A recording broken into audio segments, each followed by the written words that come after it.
Hello, this is Clay from thejapanshop.com. We have a lesson today on the ba form, on making the ba form, the conditional form.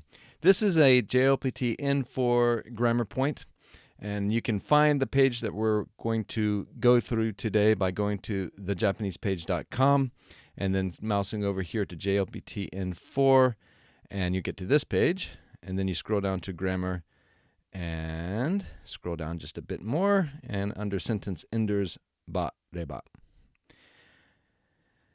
And again, this is a conditional expression. It's very useful. So even though it's N4 and it's also in Genki 2, 3rd edition, the lesson 22. So it's not the first thing that beginners learn, but even if you're a beginner, this is a very useful form that you should know. And it's not that difficult, actually. It just takes a little bit of practice. Basically, it's used for if A, then B. So whatever's before the ba is the condition. It's the expression that sets the condition.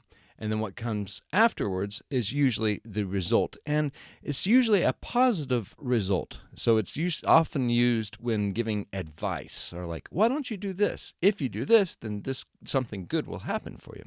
All the verbs, all three groups of verbs, the group 1, group 2, and the irregular verbs, have the same way of forming the ba conditional, which is great. It makes it very simple. That doesn't usually happen, but you do have to think in romaji. Romaji is not something I ever recommend, except in this case, and except when you're actually learning hiragana and katakana. Then having the romaji there to learn the characters is obviously essential. So with the verbs, all verbs, whether it's the u verbs, the group 1, group 2, or the irregular verbs, you change the last sound, the u, to an a. And this is why you have to think here in romaji, because, for example, the last sound in kana for hanasu is su, but taberu is du. But if you think of it in romaji terms, even though they're totally different endings in kana, the romaji ending is the same. It's u, u, u.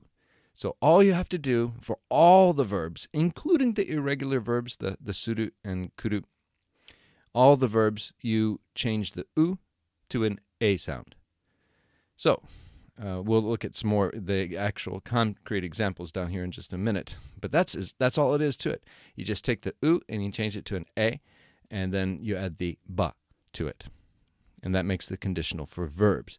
Adjectives are a little bit different, but they're not difficult at all. The e adjectives, you just simply drop the e, and you add kereba, and it becomes chisai kereba, if it's small.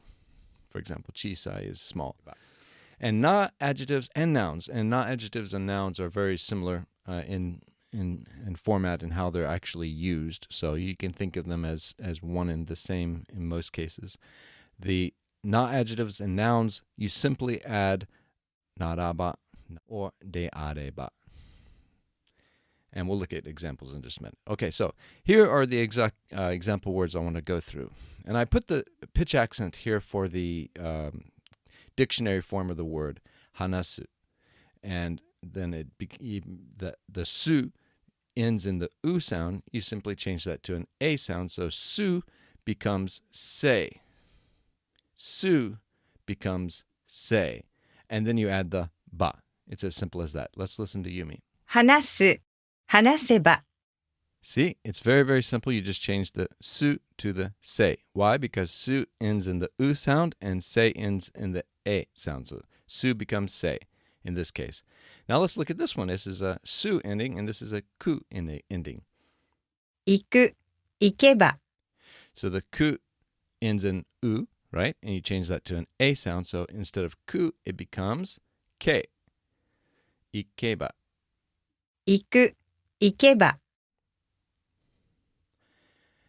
And one other thing I should mention, the pitch accents usually, probably a hard and fast rule, the ba goes down. So if it has the higher pitch, At the end of the word, it's going to go down with the ba. Let's listen to Yumi again. So it's iku and ikeba. 行く、行けば、 You hear how the ba comes down? It happens with all of them. Now, obviously, like with yomu, it starts high and goes down, so it's going to stay down with the ba. But 読む、読めば、読む、読めば、 yomeba. Yomeba. Okay. 食べる、食べれば、 And again, remember, you can go to our website to see this exact page and listen to these sound files over and over again, which is something I would recommend. Listen, repeat, listen, repeat, listen, repeat, and try to get the sounds. Try to mimic her voice exactly, and that will help hone your pronunciation. So they're all the same. The do becomes de because there's a u and it becomes e. 飲める、飲めれば、 And 寝る、寝れば、 sleeps, to sleep. Now the irregular verbs, same thing, which is really great. する、すれば、 And again, you hear the ba comes down, sureba. 来る、来れば、 Kuru, kureba. These are really the only two irregular verbs in modern Japanese that you have to worry about.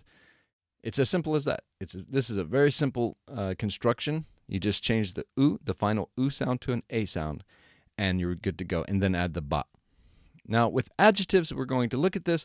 But if you're a beginner and this is all brand new to you, I would suggest taking these apart, studying them separately. So just concentrate on the verbs right now, for example, and then later you can pick up the adjectives because it's almost like it's a totally different word, or because instead of just adding, changing the a to the sound to an a and a ba, you drop the e and add kereba. 小さい、小さければ、 So it's still very, very simple, but it's just a different thing that you have to learn. So if you're just starting out, maybe just focus on the verbs today.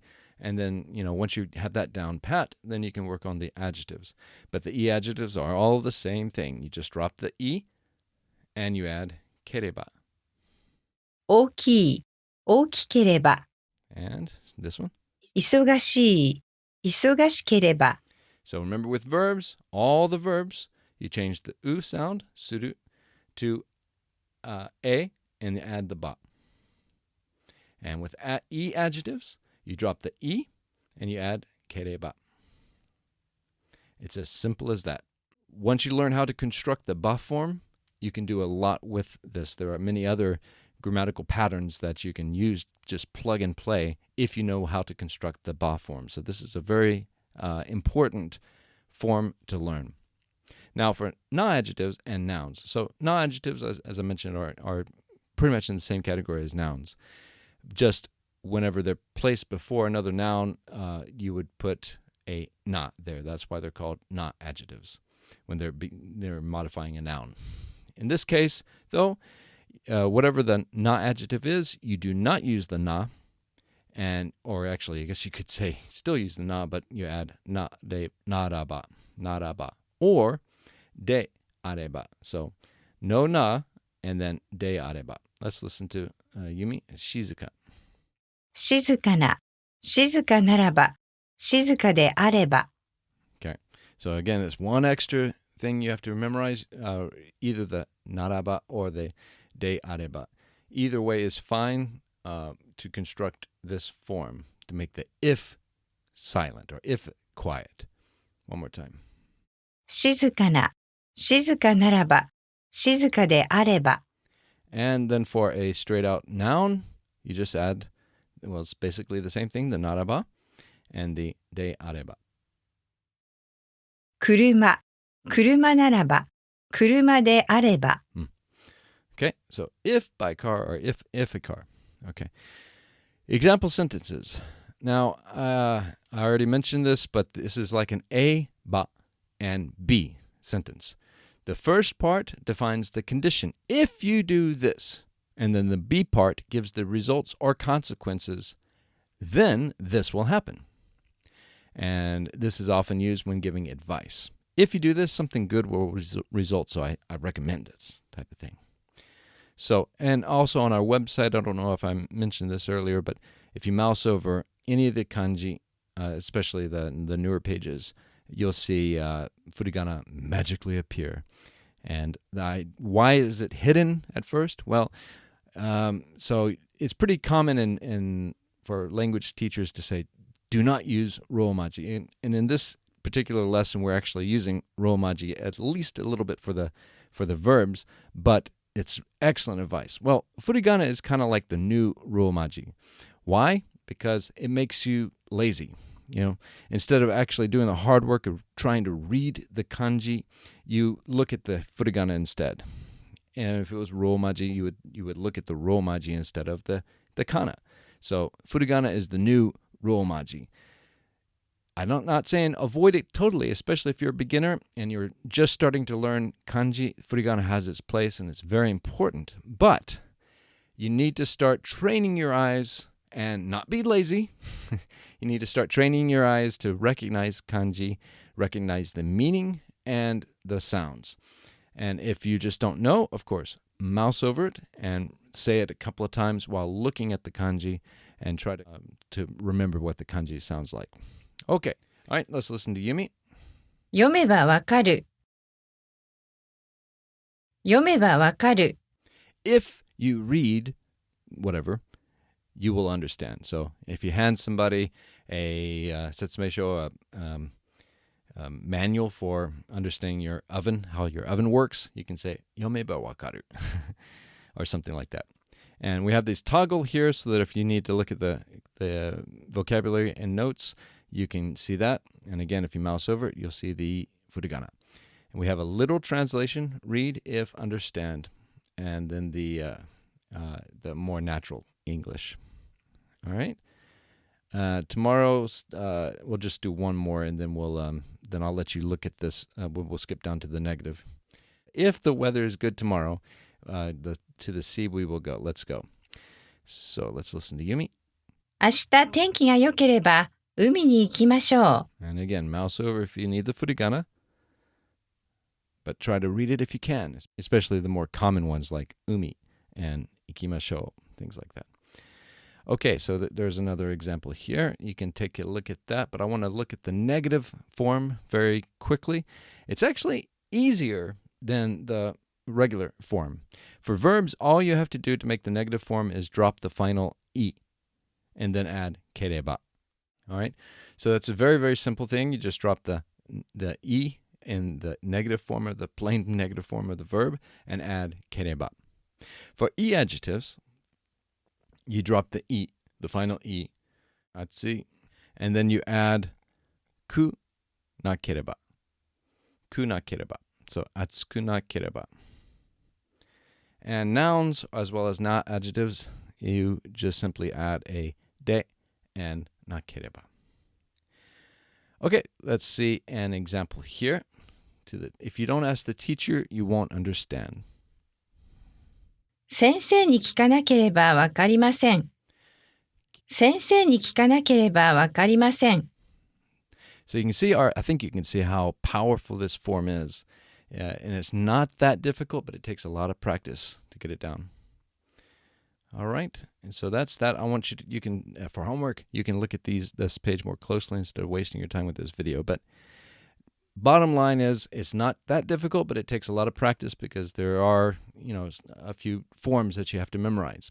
The best way the way I did it personally was to memorize a few examples from each group, whether it's an adjective or noun or a verb. And then, come up with like a short phrase, maybe one of our examples here. Sensei ni kikanakereba wakarimasen.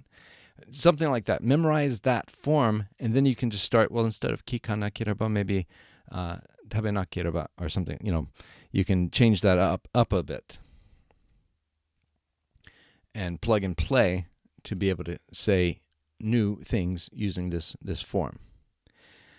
Okay. So that's about it. And again, I'll leave a direct link to this page in the description below. But if you don't have that, you can just go to JLPT N4 and then the grammar page, and you'll find it at pretty much at the top there. So this has been Clay from thejapanshop.com. Thank you for watching, and if you have any questions, leave them in the comments below, and we'll be happy to help you if we can. Bye. チャンネル登録してね。